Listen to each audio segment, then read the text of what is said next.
Welcome to the Terrible Podcast with your hosts from SteelersDepot.com, where you can find all your latest and greatest Steelers news. It's Dave Bryan and Alex Kozora, always lit, talking Steelers. And now, here's Dave and Alex.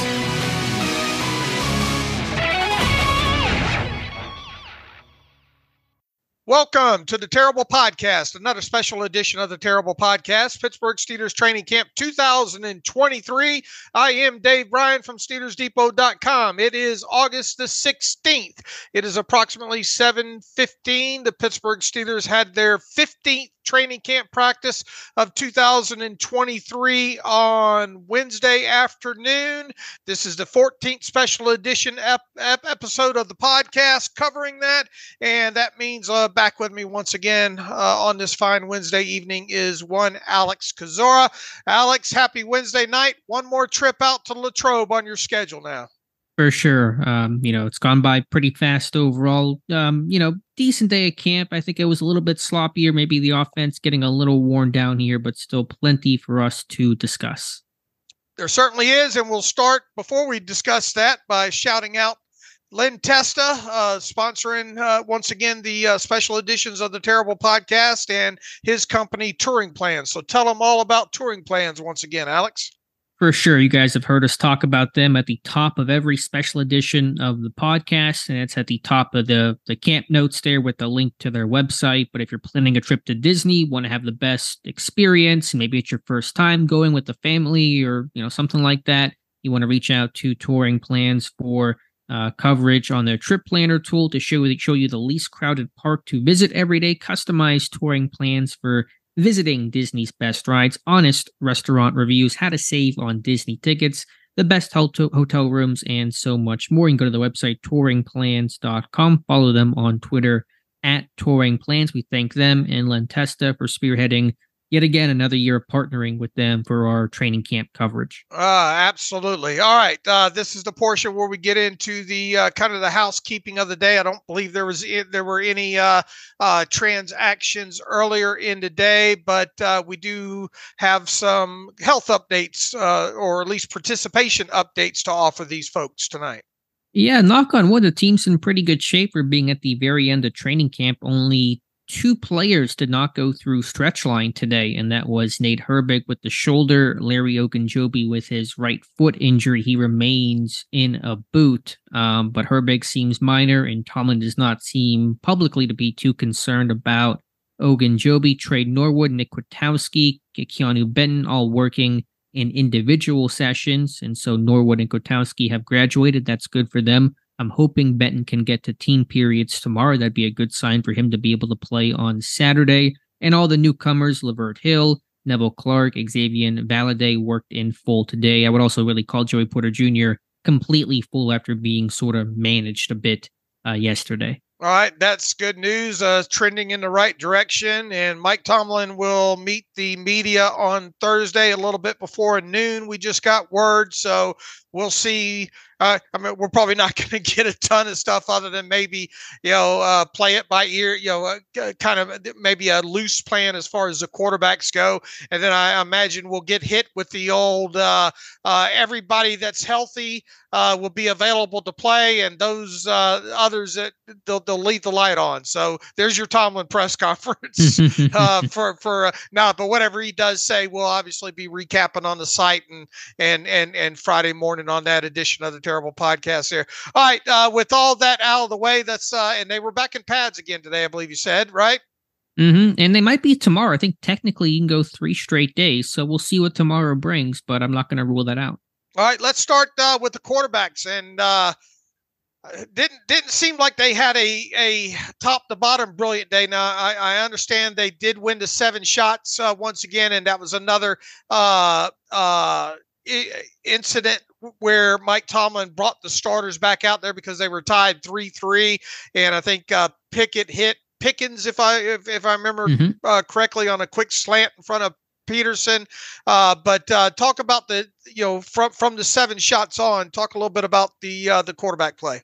They did win 7 shots, although 3 of those were rushing touchdowns. So the quarterbacks didn't do much until that final rep. Nice slant by Pickens from Pickett. We've had a lot of song references in our podcast recently, Dave, so I'll continue with that. A little Under Pressure, David Bowie. I think the quarterback's under siege quite a bit today. There were a couple sloppy sessions where blitzes were missed and, guys, defensive linemen beat offensive linemen. Quarterbacks were tucking and running quite a bit. Kind of reminded me of the first couple days of camp when it was kind of a similar story. A lot of broken, busted plays, nothing available downfield. Not as much procedural in terms of bad snaps or false starts, but just no one getting open and pressure forcing quarterbacks to bail. So I wouldn't say it was a great day for anybody. Rudolph did have a really nice throw on a wide cross to Connor Hayward for, I forget how many yards, 20 or so yards. That was a good play. Pickett, I thought, threw the ball with some good velocity over the middle, but the quarterbacks were kind of scrambling all day long. How much work since they came back from the game has Tanner Morgan got? He's not gotten a single day of reps and team period, and they haven't really had a kind of a rest day though. Usually those are kind of Sundays, and they haven't had that such practice yet. So I don't know if that's just kind of the schedule working against him. I don't think it's really an indictment against Morgan, although he didn't play well enough to earn any sort of longer look in that opener. But I think they just really haven't had the opportunity to give him extra reps. You think he mops up the game, maybe a series or two Saturday night, if you had to guess? I don't know. If he doesn't work in team all week, how do you put a guy who hasn't practiced essentially out there on the field? You kind of saw what happened with limited reps in that opener. I think he was overwhelmed and probably not put in position to succeed. So, I mean, I can't rule out him getting maybe late fourth quarter, but you assume the starters will play more. It would seem unwise to play Morgan if you're not going to play him in practice. What was Kenny Pickett's best deep throw of the day? Did he have a deep throw today? I don't know if he threw one deep. I'd have to check my notes on that. What was Kenny Pickett's best throw of the day then?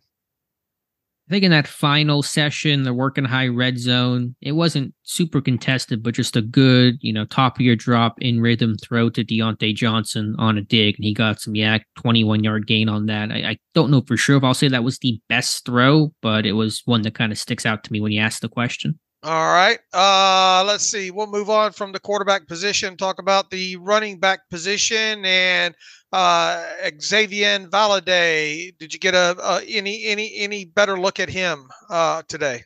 Yeah, I mean, he worked in team. He didn't yesterday. I mean, there were a couple of decent runs in that team period. He's got some size and a little bit of tough run in inside mentality. I thought, speaking of that, Anthony McFarland has had a couple tough runs in those run sessions. That was yesterday and today. And although I think he's had a good camp overall, I really hadn't seen it from the run between the tackles variety. It was kind of us talking more about him as a receiver and out in space. And you saw in the opener there kind of bouncing away from the design of the run to gain the edge and use his speed to the corner. Today, you kind of saw some tougher runs inside, some vertical cuts. And yesterday saw one good sideline run where he didn't duck out of bounds and put his shoulder down and got what he could. So just nice to see that from McFarland, talking about him between the tackles, using kind of more power than the calling card that is his speed. Good day for Jaylen Warren. Yeah, I thought it was good. He scored on his 2 carries and 7 shots. They weren't necessarily tremendously difficult attempts, but they were well blocked, and he got the ball in the end zone. That's all that matters. One other note on Greg Bell. I've talked about him occasionally. I see some burst. He had a really good juke move on Nick Herbig today in that run period, and so he's a guy with some speed to win the edge. Had a 14-yard run. I think he can catch a little bit. I don't know what he does on special teams. Still trying to learn that. I don't think his value there is tremendously high, but he's a guy with some running back talent to maybe try to stick around.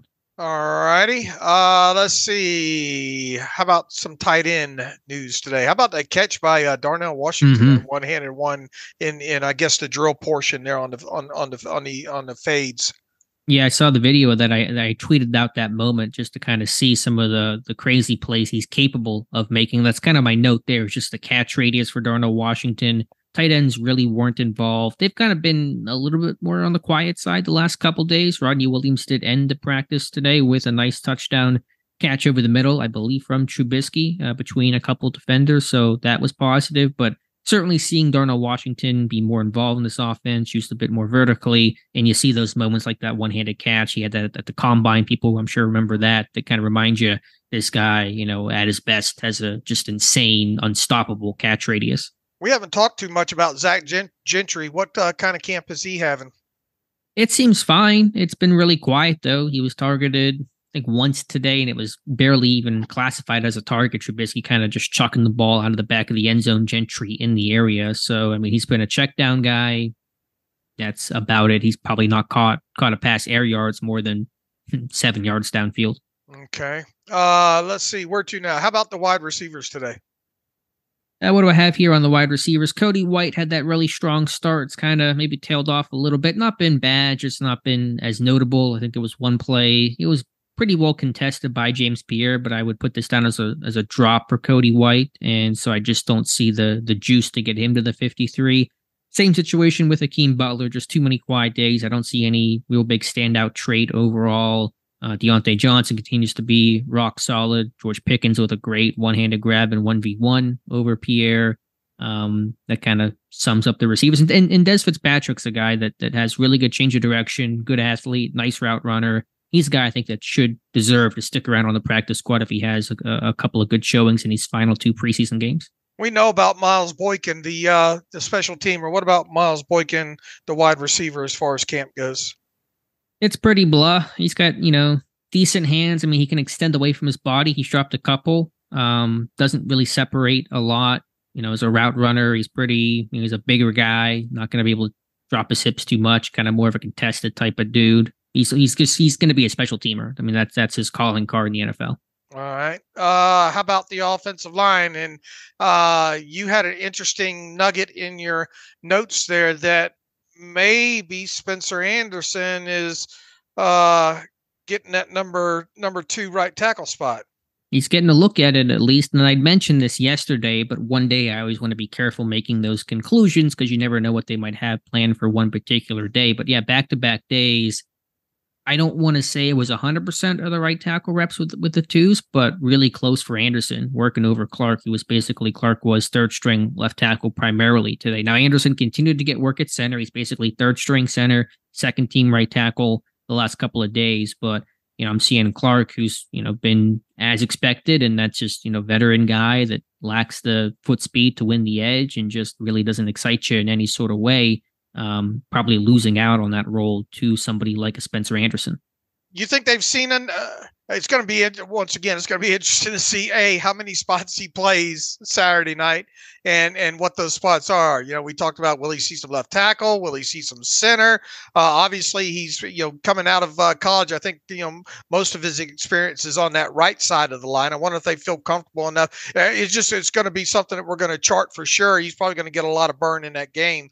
Kendrick Green still running second team center. You talked, at least earlier, that seemed to have some maybe a good practice or 2 since the game.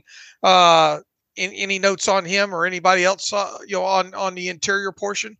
Yeah, he still looks good in 1v1. Green does, and I think his punch has been better. I think he's been more aggressive. He had a couple wins.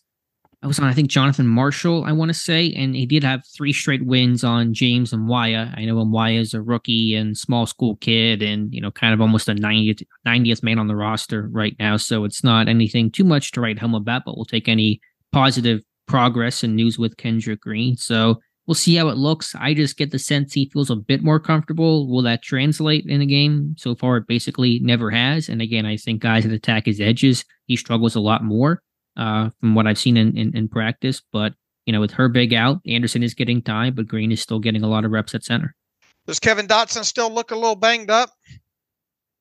Yeah, I mean, he's got that wrap on his right shoulder. It's this green band. It's what Kwiatkowski has right now after he hurt his shoulders. So there's something going on with him. He's fought through it. He's not missing time, but I can tell he's probably not 100% healthy or anything that close to it right now. And what about a guy I think you did the film room on, Cook, Dylan Cook? Yeah, he's had good days in 1v1. I just wish he would be able to play up a little bit, get some, even in the O-line, D-line. He just goes against Toby and Dukeway every day. And it's like, okay, we get it. He can beat Toby and Dukeway. Can I just see him against DeMarcus Golden or Herbig just once, just to kind of, I think he went against Herbig before, but you kind of get my point. But I think Cook is practice squad material. And I got to give a shout out to Dan Moore, because I think he's had a couple, really 2 weeks of good practices, probably a bit shaky early before the pads came on, which is maybe typical for offensive linemen, just not their natural world they're living in, their ecosystem. But I think Moore has been really steady, really consistent, and he's gotten in my notes, I made mention of this. I would say 95% of the first team left tackle reps. The other 5% have been first team right tackle when a core forward get the occasional subbed out or a day off or half day, whatever the case is. So I think Broderick Jones has been overall, good and getting better and available. But to me, Dan Moore continues to be the favorite to be that left tackle, manning Pickett's blindside come week 1.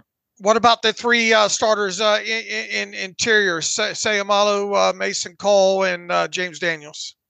Daniels has had a couple of rough sessions in 1v1. Today, Montravius Adams beat him on back-to-back reps, but I'm still not concerned overall unless things look bad in a game for James Daniels. He really kind of adheres to those Meyer principles well, and I think maybe the D linemen kind of know, how to beat the system. And so, again, I think you kind of see that a bit more later in camp. But yeah, Sayamalu's been really good. Him and Hayward have had fun battles. You saw Hayward try to bull to rip Sayamalu in 1v1, and Sayamalu stopped it. And then you kind of know when Cam's pissed because he went long arm and just walked Sayamalu back. Those have been fun battles. And Mason Cole, again, had some snapping issues early on. I think Hayward beat him once in pass rush, pass protection today in team period. But overall, those guys have been healthy, available. Knock on wood, the O-line in general basically have had no injuries, which is their string of incredible luck continues. You're almost worried when it's going to run out, when they're going to have an injury there, but they've been working hard and very available. What about some of those backups that we don't talk much about? Ryan McCollum, William Dunkel, a couple of those guys inside there. Which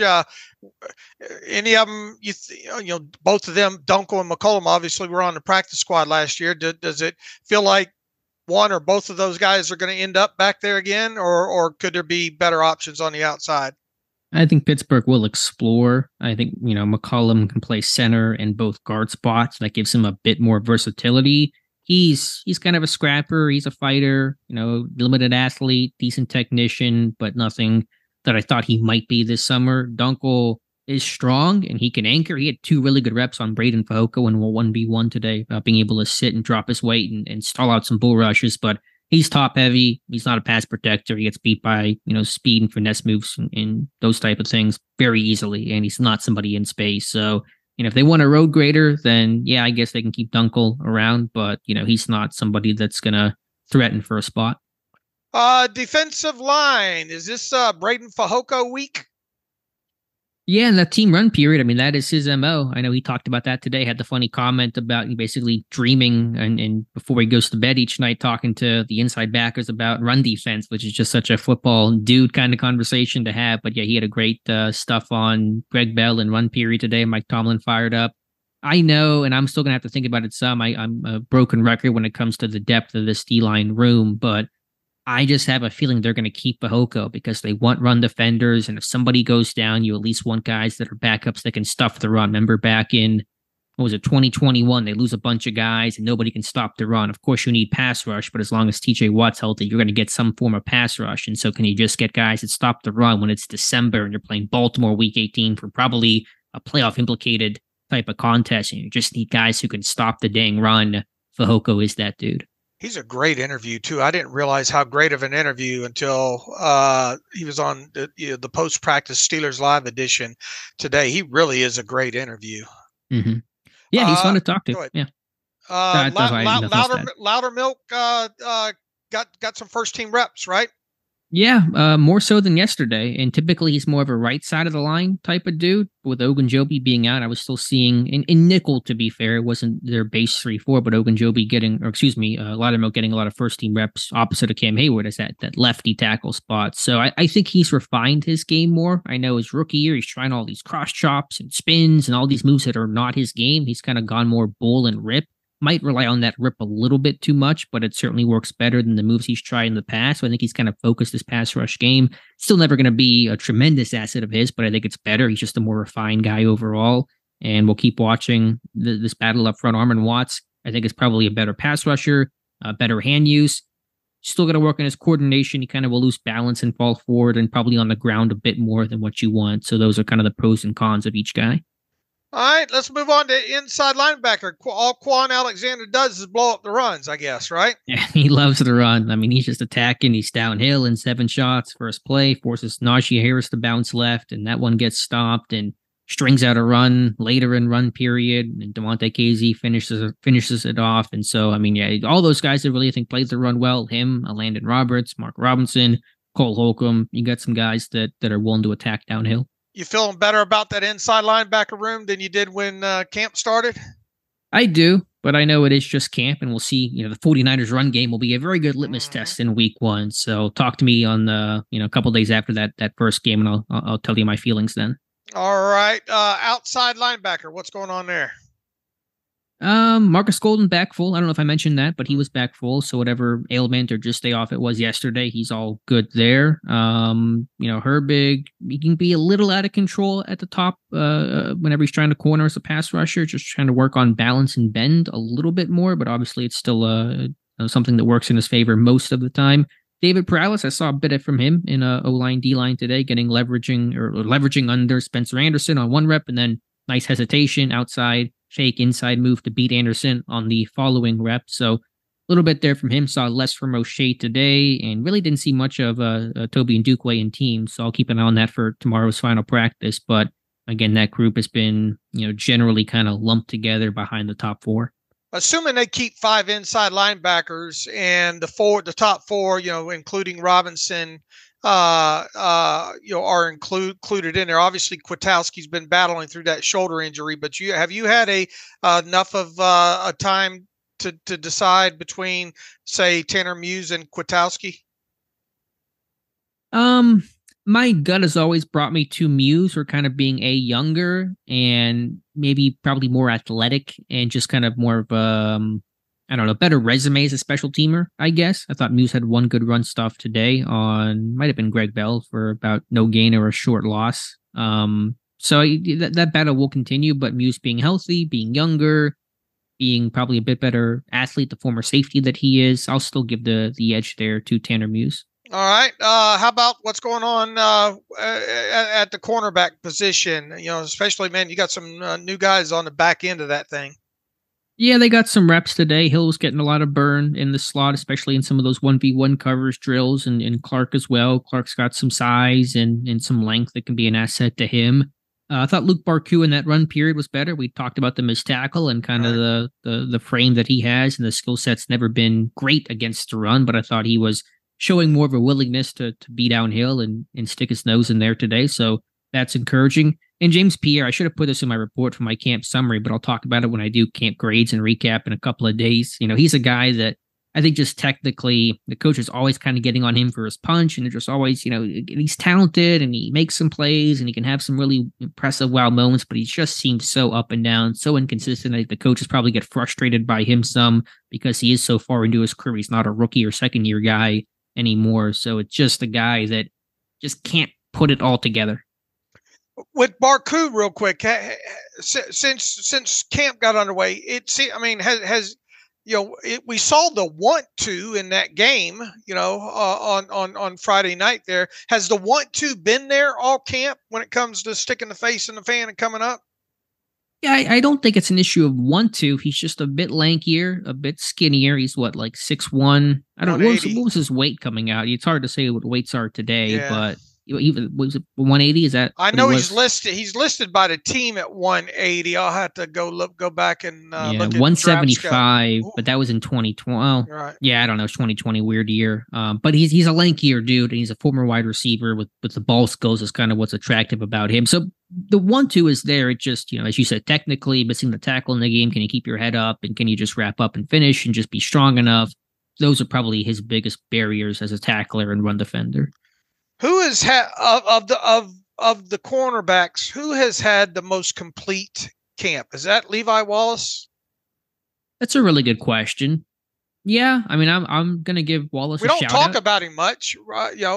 Overall, I guess. I mean, it's kind of an understood. I think at this point he's going to make the roster. But I mean, who has been the most consistent? And especially in coverage. Yeah, I think Peterson's been generally fine. But just because he's been available every single day, worked every single practice, Wallace has, I'll go with Levi Wallace. And Pierre, probably the most inconsistent, I would guess. Who has been the most consistent of the slot? When you're down to really, I guess 2. You got 3, but you really essentially had 2. I think Shannon Sullivan continues to work first team, whatever that means. So, I mean, those are the two. It's Sullivan and Elijah Riley. I think both have been good. I've laid out, who they are. Sullivan, more experience in the slot, probably better cover guy than Riley. Riley, that safety, background safety body, downhill physical. That's his game. So they're just different styles. It's kind of hard to compare the two. I mean, there's a chance. I mean, there's a chance they keep both of them, right? Sure, there's a chance. That would almost certainly mean we're keeping 6 cornerbacks, though, which is possible, but that's probably what it would take. Okay, what about the safety position? Getting those healthy bodies back and doing some 3 safety looks and getting some mix and matching out there. Yeah, that's just kind of my general note. Continue to work that big nickel 3 safety package, both against 12 personnel, which is typically when you see it, and even against some 11 personnel. So could we see some times in the regular season where they're facing 11 personnel and don't have a true slot corner on the field, and it's Neal and Casey and Minka? That's possible. So I think that and inside linebacker, I should mention that, just the rotation there. They've really had a heavy rotation, Dave, the last week or so on Holcomb, Alexander, Robinson, and Roberts. I mean, they have all been working and made mixing and matching. It's kind of felt like there's not even been a true starter or starting pair. It's kind of been, they've all filtered in. So there's been a lot of rotations there. And with the group getting healthy at safety, you've seen a lot of rotations with those top 3. We haven't done a lot talking about Kenny Robinson since right before the preseason game. Yeah, I mean, I would say it's been quieter. I mean, he made a couple of those plays. Downfield interceptions can be kind of fickle. They might come in bunches, and then you get nothing for a week based on quarterbacks not throwing the ball in your airspace. So obviously he's lost some reps with the group getting healthier, but I think he's had a good camp overall. And Norwood obviously been sidelined. Who's the number 5? Assuming you classify, I mean, Miles Killebrew is there in position listing, but I view him more of a ace, special teams ace than anything. Who's number 5? I mean, it's that. Well, you said, wait, you have Killebrew as number 4 in this scenario? Well, yeah, I have him in the group. So, okay. I mean, label this last guy either 4 or 5. Okay. Yeah, I mean, it's still a battle to me between Norwood and Robinson. Now, Robinson's been healthy and available, and that's going to help him as Norwood's missed a couple days. But I think it's a battle that probably goes until the very end. I mean, Norwood's got to get some playing time in the preseason, doesn't he? Yeah, sure. He's fighting for a spot. I hopefully he can work in team tomorrow and then play in this Bills game. If he can't and he doesn't play against Buffalo, then that's certainly going to impact his chances. All right. Let's see. Anything to report about the specialist, or are you expecting to see some Anthony McFarland back there on kick returns in this game? Sure, I think he might be back there, although I think this game you're going to get a pretty heavy dose of Austin and Olszewski. If they don't, I mean, I don't know what they're doing if they don't, because these guys got to get evaluated, Austin especially. So I think that first game was more about the backups. Yeah, McFarland may get, some reps back there, but I think we'll see a lot of Olszewski and Austin returning in this one. All righty. And anything with the punters today, or anything with the field goal kickers or anything? Boz doing all right? Yeah, he's good. They didn't punt today. They had field goals. Without the refs on my angle, it's hard to tell what's good and no good. But Boz certainly has a bigger leg than BT Potter. Not that they're really competing for jobs. And again, the backup specialists work with the backup specialists. So Sunahara, Mann, Potter, and then it's Kuntz and Harvin and Boswell working together as their trio. All right, so your money's still on all the chalk there when it comes to the specialists, right? Yeah, as we sit here today, now one in-game performance could change things, but as I sit here today, I think it's going to be the same group as last year. All right, let's go back to, did they do 2-minute today? No, they did red zone work to close out practice. How did that go? Oh, good. Kenny Pickett hit Deontay for a 21-yard gain on the first play, and then Najee Harris scored a 4-yard touchdown on the second play. Then they came out, and then Trubisky came in, and that one a little bit more work, but ended in a Rodney Williams 11-yard touchdown. He's silently had a pretty good camp, hasn't he? He's found a nose for the end zone. I don't know where he's at as a blocker. Probably not where he needs it to be, and just with how deep that tight end room is, he's kind of gotten squeezed out. But yeah, I mean, he's athletic. He's made some plays. All right, let's go back to one thing we were doing at the start of camp. What was the best thing you saw all day, Alex Kozora? Trying to think, because it was a sloppier day overall, and so maybe weren't things sticking out as much to watch Washington make that one-handed grab, even if it was on air, just to kind of see that radius was really impressive. Beyond that, best thing I saw today, I don't know for sure in terms of best thing I saw today, but I'll go with the Darnell Washington making that great one-handed grab just as a taste of what he can do. All right, what are the crowds looking like out there at this stage of camp? Yeah, today it's been thinner overall. I would expect that midweek and kind of camp being almost over. So basically anyone who wanted to be at camp was at camp. But I think overall the crowds have been excellent this year. Really probably record turnout numbers. You getting a lot of people come by and say hi to you? Oh yeah, I've had some people come up, usually, once or twice a day. Our friend Ken and Carol said hello to them before and after practice. So nice to see them again. So yeah, it's been, thank you for all the support, and people have been awesome and very kind and very respectful of my time, and I really appreciate that. So it's always good to see some fans of the site. All right, we appreciate your hard work as well too. All right, you got anything else to add before we start getting out of here? Got one more of these, Alex. One more.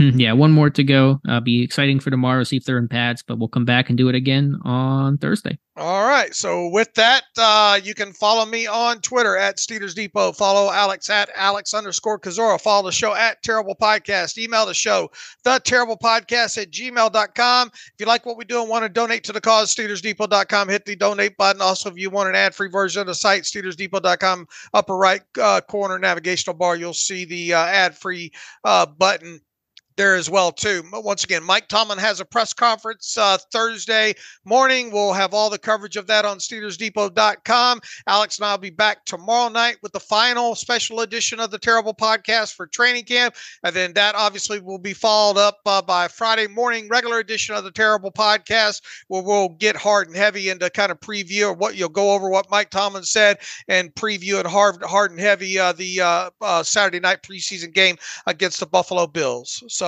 with that, as always, thanks for listening to the Terrible Podcast, another special edition of the Terrible Podcast, Pittsburgh Steelers Training Camp 2023 with Dave and Alex.